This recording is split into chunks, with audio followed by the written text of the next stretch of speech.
They were projecting too. The fakers were projecting too.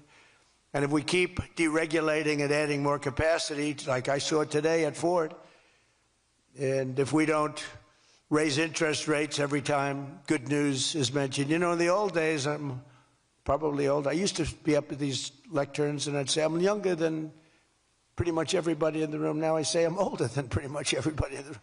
I like it the other way better, actually.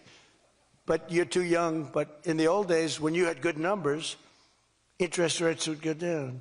When you had good numbers, the market would go through the roof. That's the way we're going to make it again. That's the old-fashioned way. That's the right way. Today, if you announce great numbers, they raise interest rates to try and kill it. So you can never really have the kind of rally you should have.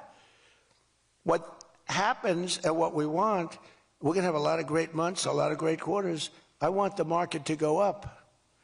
You announce unbelievable numbers and the market goes down because they know you're going to do everything possible.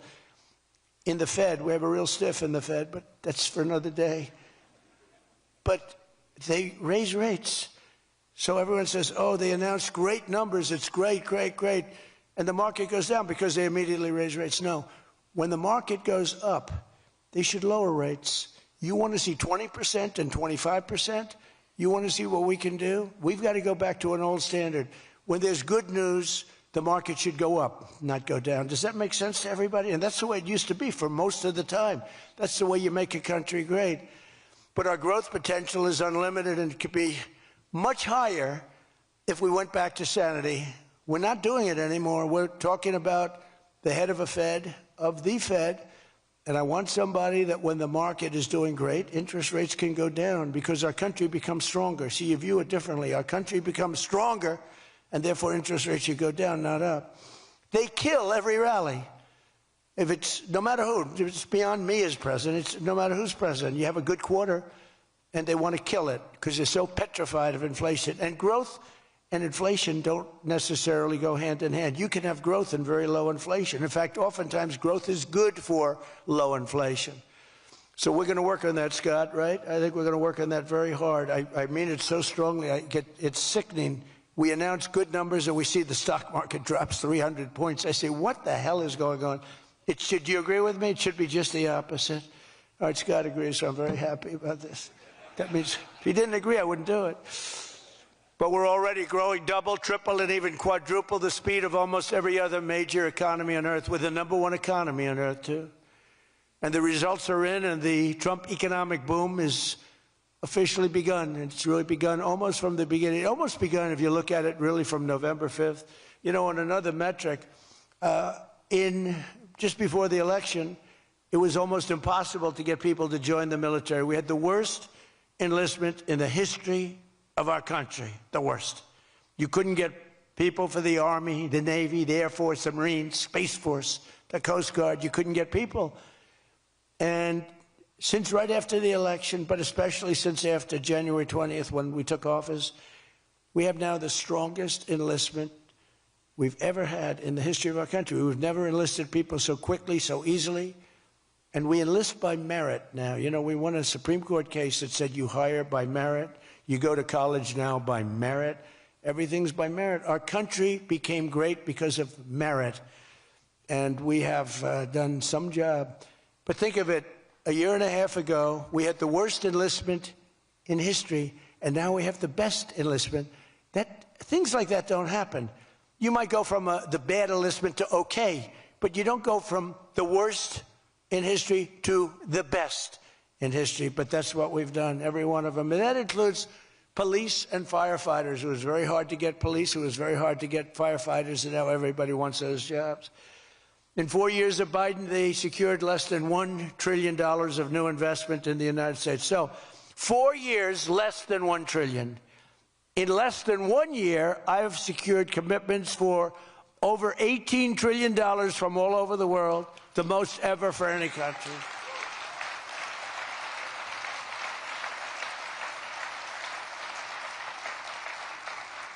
Think of that, though. They did, and I'll tell you what, had she won, it would be a disaster because you would have had people leave. You would have not had $1 trillion. You would have had $5 trillion, $10 trillion leaving the country, and your welfare would have doubled.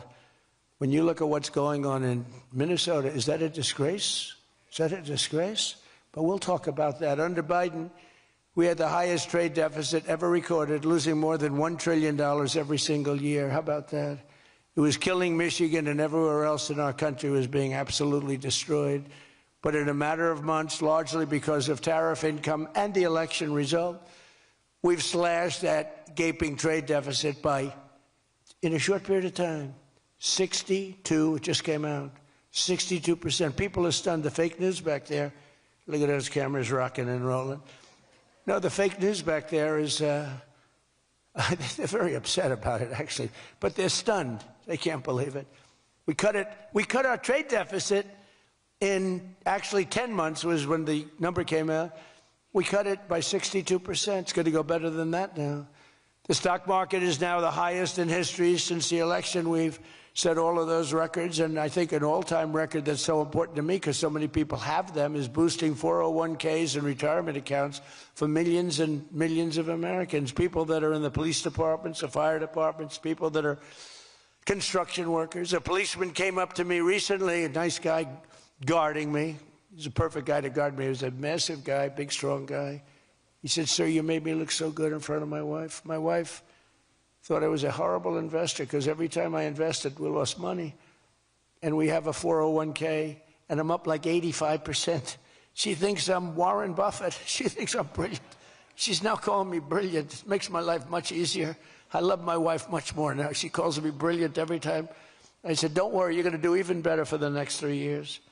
But one of the biggest reasons for this unbelievable success has been our historic use of tariffs. There was the tariff that made America strong and powerful in past generations, and then we got off it and we went to the income tax system. Great going, fellas. You know, we were the strongest in 1887, relatively speaking. That was around the McKinley time, and Teddy Roosevelt and some others, but we were really strong. It was all tariffs. And I know what happened. Some of these countries got together and they say, "Hey, convince the United States that it's no good, the tariff system is unfair to us."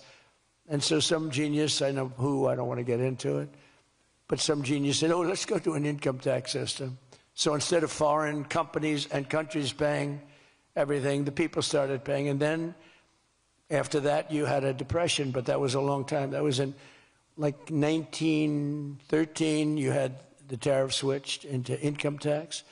And then in and they like to blame tariffs. You ever notice they blame tariffs? No, they brought tariffs back in 1932. They brought them back to try and save the sucker.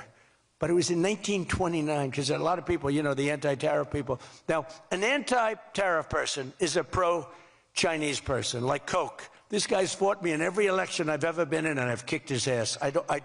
He inherited a lot of money, and I don't know the gentleman. But he fights me, and then he goes out and says, "I made more money with Trump than I ever made in my life." And then he supports these other people that were total losers. Gives them a lot of money, but he made more money. Everybody makes money with me. I always made money for people. Now it's tariffs that are making money for Michigan, and the entire country is stronger and safer and richer than ever before outside of that period of time. Now, if they had what was called the Great Tariff Act of 1887 or something like that, and it was a great group of people like yourselves. They picked really smart people to sit on a committee. They had so much money, they didn't know what to do with it, and they wanted to have the money given away. You know, we built the Panama Canal out of tariffs. We did a lot of things. Panama Canal was the single biggest investment, relatively speaking, that this country's ever made. Would be the equivalent of trillions of dollars today. And Jimmy Carter gave it away for $1. It was also the most profitable thing ever built. In other words, like buildings or casinos or anything, the most profitable thing ever built was the Panama Canal. And brilliantly, Jimmy Carter thought the country of Panama should have it, even though we lost 36,000 people to the mosquito. You know that, right? To the mosquito and a certain snake, which was not a very nice reptile. This was a brutal reptile. You got bit, it was over. It was just like, bye-bye, everybody. We lost 36,000 people. Malaria, the mosquito, and the snake. And he gave it away for $1. Well, at least we got $1. That's better than most of those guys do. We got $1 for that. Most expensive thing ever built, most profitable thing ever built, too. Makes so much money. Every prediction the critics made about our tariff policy has failed to materialize. The evidence shows overwhelmingly that the tariffs are not paid by American consumers, that they're paid by foreign nations and middlemen. And Scott went over that with us before, and they're paid by middlemen. They raise the thing. Countries get involved. They pay them because otherwise they won't have companies. They won't be viable. And we're the big beneficiary. Once again, the so-called experts were 100% wrong, and Trump was right. People of Michigan were 100% right. You elected the right guy. If you had the other person, everybody, we wouldn't even be having a meeting today, probably. There'd be no meeting. The Economic Club would be saying, like, man, we're doing bad. It's going to be awfully tough to get people to show up. This is going to be tough, the chairman. This is going to not be a good day for us. We don't want to have, let's cancel the meeting immediately. The Trump tariffs have delivered us trillions of dollars of new investment, unprecedented new partnerships on minerals, rare earths, defense, and artificial intelligence, and historic levels of foreign military sales. You know, you have the Supreme Court now going to rule on whether or not we can use tariffs. Can you believe this? A case brought about by people that are China-centric. Foreign-centric, but China-centric. I wouldn't want it if I was China either. You know, China's one of our biggest taxpayers right now. China. Would you ever believe you'd hear that? And they've been great. My relationship with President Xi has been great. But we have a group that's foreign-centric, China-centric, suing, and we'll figure something out if we don't win. But we should win. I mean, we should win. So great for national security. I ended 8 wars. Think of that. 8 wars. And without trade and tariffs, you wouldn't have been able to end any of them. But they brought hundreds of billions of dollars pouring into the United States Treasury, helped curb inflation, and helped cut the federal budget deficit by a staggering 27%. And that's only for a short period of time. The number's much bigger than that when you add in the full year. And I've told people I got into a lot of trouble because of the fake news back there. I told people, I said, tariff is my favorite word. I said, my favorite word of every word is tariff. I've loved it for 40 years. I came here many years ago. Remember, they said I didn't come here. Then they found out I did. I got an award in Detroit, in Michigan, many years ago, and still have it. They said it never happened. It did happen, turned out. I didn't notice any apology. But all I did was talk about you're losing your car industry. This was long before I ran for politics. They said you're losing. I said, why are you allowing these foreign nations to take your car? You know, you lost 57% of your car industry. The good news is you're getting it back. But I said, why aren't you using tariffs? I've been very consistent, I will tell you that, for years and years. Even as a private businessman, for years I used to, because I get, for whatever reason, a lot of publicity always. I don't know if that's good or bad, but it happens. And I talk about the importance. But I said, recently, I said, tariff is my favorite word in the whole dictionary. There's no word. And I took a lot of heat. They said, what about your wife, your children? What about religion and God? What about Jesus? So I said, all right, it's my 5th favorite word. And since then, I've been fine. They hit me hard, these people, the fake news. They were killing me over tariff. He likes tariff more than his wife, more than religion. He likes tariff more than anything. What a disgrace. So I now call it number 5, and I'm in good shape. That was a rough day. It's my favorite word, and I got killed. Every word, you know, when you go up here, you take a big chance, especially me, because I go off teleprompter about 80% of the time. But isn't it nice to have a president that can go off teleprompter? When you think? Remember the speeches Joe would make? First of all, they'd last a matter of seconds, you know. Thank you very much. You ever notice Joe would always cough before a speech? State of the Union, he gets,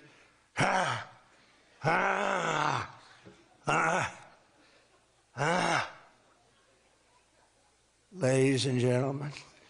And then it would be like very short. Although the one time they had him spruced up pretty good, remember, he was high as a kite.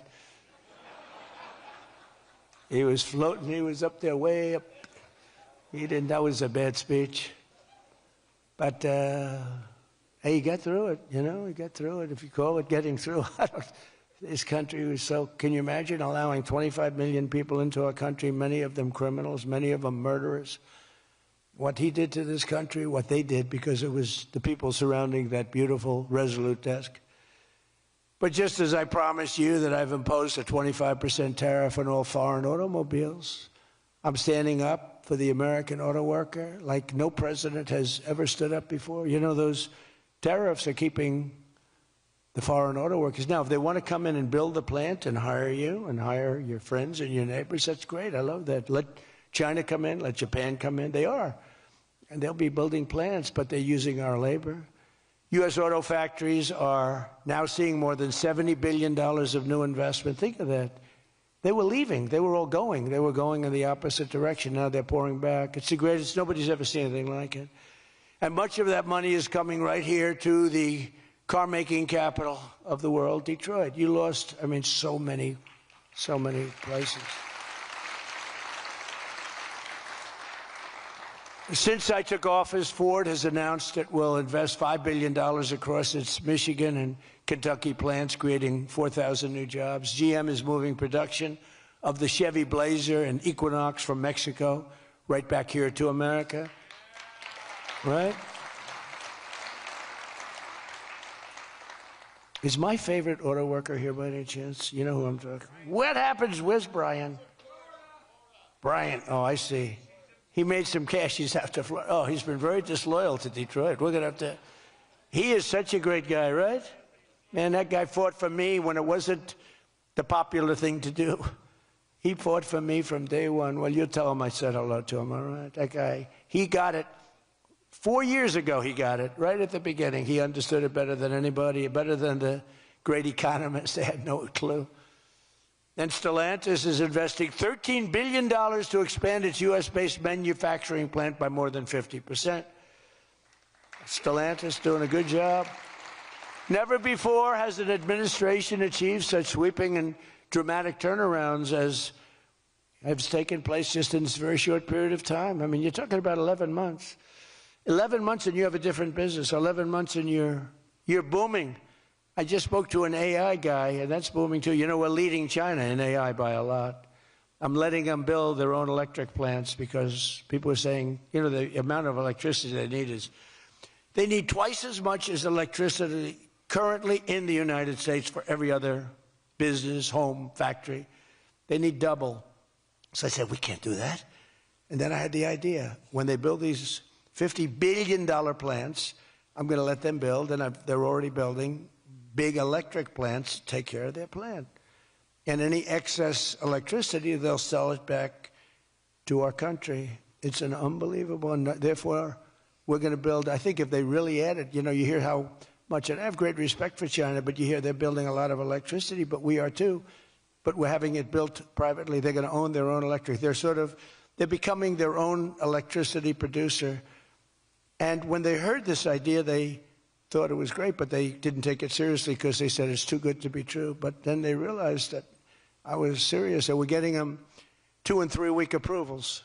They don't have to wait for 20 years before they get rejected. You know, in the old days, they had to wait for 20 years, and then they get rejected at the end of 20 years. Guys would give up their whole career trying to get one approval, and then they get rejected. In every aspect of our agenda, we're putting America first, and nothing will stand in our way. Nothing's going to stand in our way, nothing. So one of our top priorities in this mission is promoting greater affordability. Now, that's a word used by the Democrats. They're the ones that cause the problem. The one thing, they stick together. They don't have some of the people that we have. I don't know, it's a genetic thing. It's something in the blood. We got some real losers, mostly great. But I wouldn't use the name Romney because I'm in his sort of territory, so I would never use that name. But all right, I'll use it. They don't have a Mitt Romney that votes against everything. They don't have a Rand Paul that votes against everything. I got him elected twice. He was a stone-cold loser. I went to Kentucky where I won by a lot. I did a rally for him. Then I did another rally. He won. Then I went the second time. He won. Then he votes against all the time. It's just crazy. I don't get it. Then you have Lisa Murkowski and you have Susan Collins. Disasters. And you had a gentleman from Indiana that I don't believe it, Todd Young, he voted against. And you'd say, why are you voting against? They can't give you an answer. They're unable to give you an answer. It's like, why are they against the attack on Venezuela? They're against the attack after they found out it was the most successful attack, probably the most talented, most brilliant tactically attack that we've had maybe in 100 years. And they're against it. Why? It's one thing if the attack failed. I'd probably do that too, a change. I'd be in favor. Then if it failed, I'd say, I told them not to do it. That's what they do. But here we have one of the most successful attacks ever. And they find a way to be against it. It's pretty amazing. But it's a shame. And we have some others, but not many. We have a great party, but we have people, the Democrats, whether you like them or not, they stick together like glue. They have horrible policy. Thank God they have horrible policy. Because they're smart, they're evil, they're vicious, but they have bad policy. For instance, you could be a genius and try selling men playing in women's sport. You can be a genius, try selling transgender for everybody, open borders, let the world come in, let the world's prison population come into the United States, including all of the murders, 11,888. That's what we're trying to get out of Chicago and Minnesota and these places. So they stick together, which I admire because I'm a very loyal person, but they have horrible policy. Can you imagine if they had good policy? They were on this morning talking to all the reasons that men should be playing in women's sports. They had a football guy there, flag football. This guy was like 6'6". He weighed 290 pounds with zero body fat. And they had a few young women. They were the size of his leg. He wouldn't have had to run. He could have just walked. They couldn't have done a thing about it. 10 of them would have to jump on him that wouldn't have had any impact. I don't think he would have been like a fly. It's so ridiculous. It's so demeaning to women. It's so demeaning. Look at the weightlifting records. I mean, the record got beaten by 112 pounds, a record that stood for 18 years. 1 ounce they'd put on, stood for 18 years. Guy comes along who was a poor lifter as a man. He was at the lower portion of the class. Comes along and broke the record by 112 pounds. Think of that. They've fought for years to beat that record. How about the swimming records? I mean, you can go to sleep during the time the man comes in and the woman. You can go take a nap for a little while. How about the long-distance race that took place not so long ago? Long distance, these marathon deals. They had top men, top women. The man came in. The woman came in 5 hours and 14 minutes and 36 seconds behind the man. Think of it. You're waiting. The man comes in. Now you're waiting 5 hours. What do you do if you're the parents? You go home and sleep for a while. Who the hell wants that? It's so demeaning to women and who are great athletes. It's so demeaning to them. And it's right now in the Supreme Court. I can't believe it would even go to the Supreme Court. I mean, could you imagine 20 years ago talking about men playing in women's sports? They'd think you're crazy. Or transgender for everybody?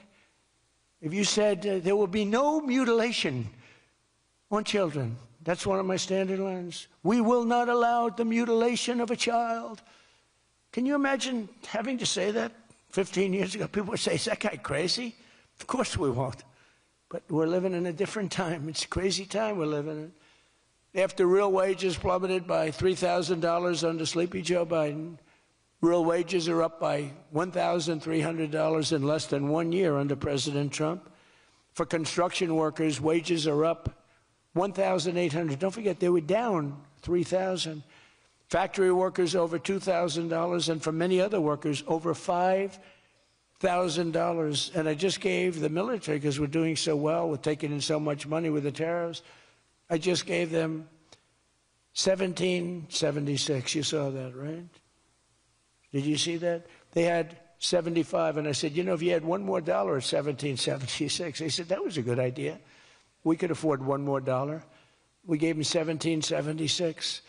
Meanwhile, grocery prices are starting to go rapidly down. Rent is down. Airfares are down. Hotel rates are down. Cell phone prices are down. And we're just getting started. But more importantly than going down, our growth is through the roof. It's way up. Among my first acts in office was to end the radical left war on oil and gas and stop the crusade to kill American energy, and frankly, to open up cars so that you don't have to have an electric car. I love electric cars. I think they're great. I like Elon a lot. I don't think he was too happy with my policy of opening it up, and I can understand that. But I've been saying it for 4 years. They wanted everybody to have an electric car in a very short period of time. There was no way to build the stations. There was no way to get it done. I want you to have gasoline-powered cars. I want you to have electric. I want you to have hybrids. I want you to have everything. Hydrogen, I don't know about. I'm hearing it's not testing so well. It's fine, except when there's an explosion, you're a goner. Now, have you heard that with hydrogen? One guy is trying to sell hydrogen, and I say, yeah, but, sir, that only happens 1 in 100. Oh, great. When it happens, they find the body like 300 yards down the road. So I said, I'll pass on hydrogen. Maybe there's something I don't know about, but is anybody in the hydrogen car business? Gasoline is now under $2.50 a gallon in 17 states and under $2 in many places. We have some states it's $1.95, $1.99, $1.97. As we speak, these are gas stations, and think of that. We have gas stations in the Detroit area where you can fill up for less than $2.30 a gallon, whereas 2 years ago it was $4.50, and in many places it was way over $5. Think of that, $2.30. You see it. That's like a massive tax cut, which we gave you under the great big beautiful bill, by the way. No tax on tips, no tax on Social Security, no tax on overtime. And with our extremely successful operation in Venezuela earlier this month, that number soon is going to go lower because we're going to have a lot more energy. We're going to have a lot more, as opposed to a country that's going to be totally shut down, no fuel, no gasoline. And it's, you know, they say it's got more than Saudi Arabia. Who knows? It's got a lot. And by the way, to all Iranian patriots, keep protesting, take over your institutions if possible, and save the name of the killers and the abusers that are abusing you. You're being very badly abused. If the numbers are right now, I hear 5 different sets of numbers. I hear numbers, look, 1 death is too much. But I hear much lower numbers, and then I hear much higher numbers. But I say save their names because they'll pay a very big price. And I've canceled all meetings with the Iranian officials until the senseless killing of protesters stops. And all I say to them is help is on its way. You saw that I put tariffs on anybody doing business with Iran. Just went into effect today. And I say make Iran great again. You know, it was a great country until these monsters came in and took it over. And it's all very fragile. It would have happened to us, I'm telling you. If I didn't win this election, it would have happened to us. In the coming weeks, I will be laying out even more plans to help bring back affordability. And again, remember, that's a fake word by Democrats. Prices were too high. They caused the high price. They never want to talk about affordability. They always go, this is an election about affordability. I say, they caused it. But they're good at that stuff. They're good at that stuff. They're fake, and they're good at that stuff. It's an election about high prices that was caused by the Democrats and that I brought down a lot. And remember, when you see energy coming down like I brought it down, and gasoline coming down, that brings everything else down. It's so much bigger than any other factor. When gasoline gets to be $1.99 a gallon, everything comes down. The donuts come down, the truck that delivers the donuts, the stove that makes the donuts, the whole thing, it all comes down, and it's coming down much faster than anybody can even believe. And remember, though, I always say, because, you know, normally when that goes down, the world comes down. That's the bad way of bringing it down. Our growth is through the roof. So I always want to say that whenever I say prices are coming down, but our growth is going way up. 2 beautiful events, the exact opposite of the Biden administration. As part of those efforts at Davos next week, I'm going to provide much more detail about our housing policies so that every American who wants to own a home will be able to afford one. We have some great things happening with housing, as you know. You saw the $200 billion buy-in on bonds and mortgages. This will include a ban on large institutional investors buying up single-family homes all over the country and making it impossible for people to buy a home. And I've also announced that the U.S. government is purchasing $200 billion of mortgage bonds to bring down mortgage rates, and it's had a huge impact. It's already started. And just last week, the average 30-year mortgage dropped below 6% for the first time in many years. It's coming down very rapidly, and that's not with the help of the Fed. If I had the help of the Fed, it would be easier. But that jerk will be gone soon. In addition, I proudly called for the credit card companies to cap interest rates at 10% for 1 year, because they're getting 28 and 30% and 32%. And it's unfair. The rates are way too high. To provide further relief to hardworking Americans, we'll also be confronting one of the biggest factors in driving up prices, the monstrosity known as the Unaffordable Care Act. You know what that is, right? It's Obamacare. It's a great name, Unaffordable Care Act. Nope. Did anybody ever think of that one before? It's true. It's the Unaffordable Care Act. Obamacare was a gift to make health insurance companies rich at the expense of the American people. In particular, the so-called enhanced premium tax credits were a corrupt payoff to the insurers, whose stock prices went up more than 1,000% after Obamacare was signed. I want the same money I want it to go directly, very simple. I want the money, those big amounts of money paid for by the government, to go directly to the people so they can buy the health care that's right for them. They can negotiate their own deal, health care savings account, but they'll buy their own health care. And everybody loves it. That's why later this week, I'll announce our healthcare affordability framework that will reduce premiums for millions of lower drug prices, delivering price transparency and demand honesty and accountability from insurance companies all over the country, all over the world, actually. Healthcare costs will come down very fast with my most favored nation executive order. We're doing most favored nation drug prices. When we would have drug prices stay the same, everybody thought it was great. They're going to be coming down thousands of percents. We're standing up to special interests and slashing prescription drug prices by 300, 400, 500, and even 600% and more. I mean, think of that. On that alone, we should win the midterms in a landslide. I'm doing favored nations. The country that pays the lowest price in the world is the price that we're going to pay. And we got that because of tariffs, because I said to the countries they wouldn't approve it. The drug companies were tough, but they were fine. But they said the countries will never do it because you have a pill that sells for $10, you have to sell it for 20 or 30, so you'd have to double or triple the price of their health care there for prescription drugs. Ours would come down from $130 to $20. Theirs would go from 10 to 20, the world being a bigger place.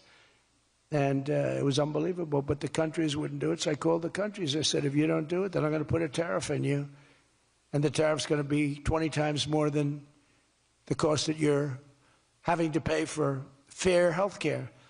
And every one of them said, sir, we agree with you 100%. We would be honored to do it. It was really rather amazing. We could never do it. So think of that. You have most favored drug prices. Your drug prices are going to go down like from $100 to $10. Nobody can believe it. And we can't get the fake news to write about it. It's the biggest thing to happen in medicine. It's the biggest thing to happen in healthcare.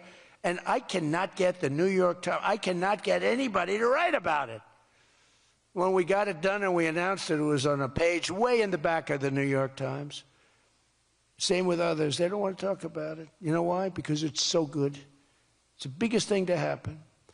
Over the past 12 months, almost every promise I made to you right here in 2024 has been kept. I've kept all my promises and much more. I mean, I've given you much more than I gave you promises, and I produced much more than I said I was going to produce. I gave you the largest tax cuts in American history, cutting taxes across the board in the great, big, beautiful bill. And as I told you, I mean, who would have gotten you no tax on tips, as I said before. No tax, I said over and over again, no tax on overtime, no tax on Social Security for our seniors. Any senior should be voting for us because the Democrats won't do this. It doesn't work for them. And we also made interest on car loans fully tax deductible so that when you go out and buy a car, if you have a mortgage or you get a loan on a car, you're allowed to deduct interest for the first time ever. That's never happened before. But only for cars that are stamped with the beautiful words, made in the USA. In other words, we're only letting that take place if the car is made like in Detroit or in the USA.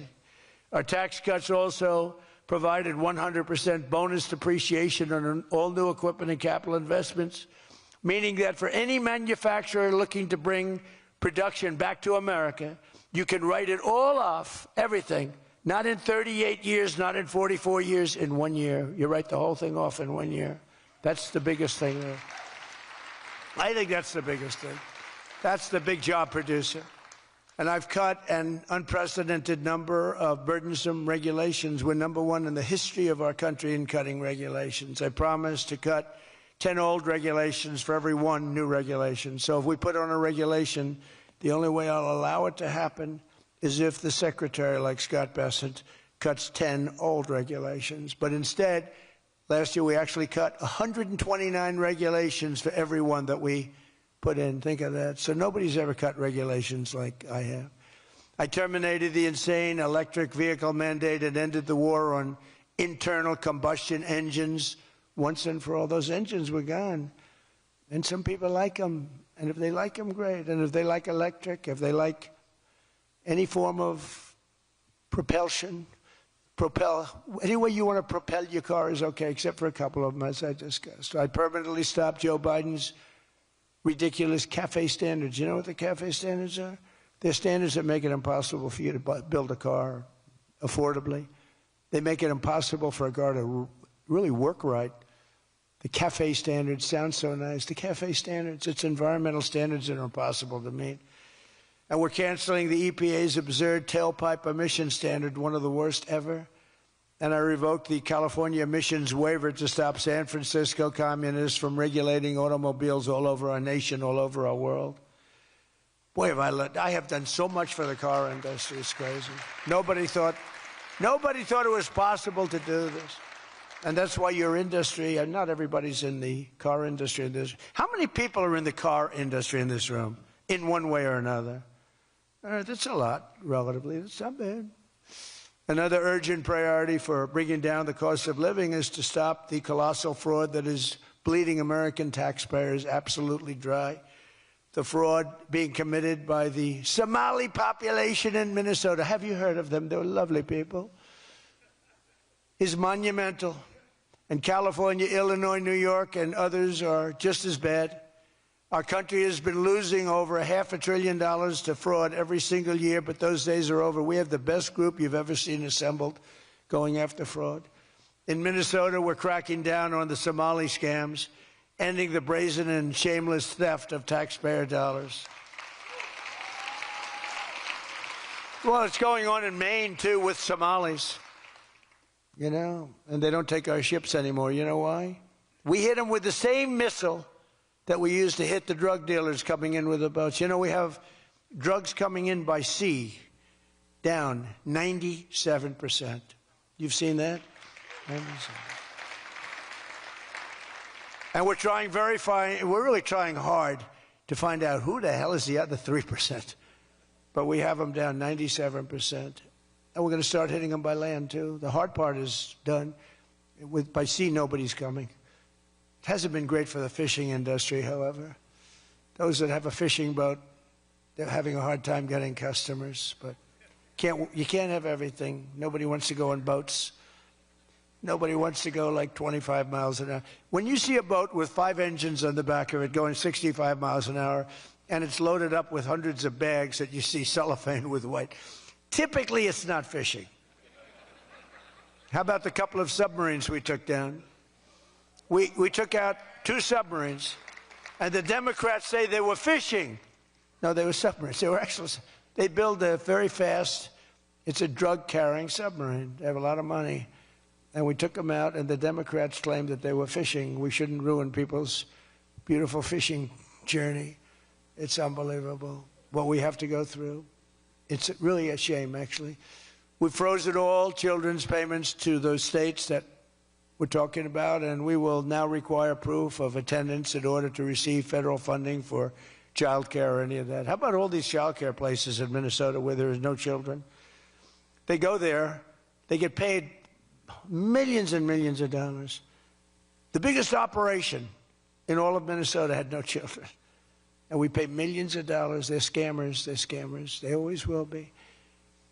and we're getting them out, and we're not going to pay them. We're not going to pay Minnesota, right, Scott? We're not paying Minnesota any more money for that, any of that crap. It's a big scam. It's a giant scam run by an incompetent, crooked governor. He's an incompetent, crooked guy. And also, we're freezing any and all welfare payments going to illegal immigrants that will start effective immediately. So when illegals come into California, Gavin Newsom, they come into California, and they send us bills for people coming in. We're not paying it. So we're working on that very strongly. Just don't pay it. As Nancy Reagan would say, just say no. You remember Nancy Reagan? Just say no to drugs. It's a little more difficult than that, I guess, right? But just say no. Additionally, from this moment forward, if you're on public assistance, like almost all Somalis are, did you see where 94% of them are on public assistance? You can't wire money out of the country back to your bank account from where you came. But more importantly, we probably aren't even going to give them the money anymore, the money going to them, because of the tremendous abuse and probably illegality being perpetrated on our country. We're not going to give them the money. We're not giving them the money. It's massive numbers of people are scamming our country. You know, they came from a place with nothing, and they come here and they drive around in Mercedes-Benz. You know, the Mercedes-Benz dealers do well in that area of Minnesota. Can you believe it? They have nothing. They get welfare payments, and they have Mercedes-Benzes. It angers me so much, but we're going to straighten out our country. This was done under Biden and Obama, very much under Obama. It all started under Obama. And we just can't. We've got a great country. We're not going to screw it up. But this was one of the great scams ever. They have the same thing, Somali in Maine. Who would think? I never saw that happening. But in Maine, it's really crooked as hell, too. But it's not just Somali. It is them, but it's not just. There are many other places, many other people. The whole country. If we stop this fraud, this massive fraud, we're going to have a balanced budget. That's how much money you're talking. We'll have a balanced budget without all the growth I'm talking about. And then you add the growth, we got one hell of a country. We're giving 90-day notices to places like California, Scott. Right away, we're going to send out that notice. Who would bill the federal government as people poured into the state to send those people back, because no country can afford to do it. No country can afford to take in millions of people, pay for their education, their health care, their hospitals. You just can't do it.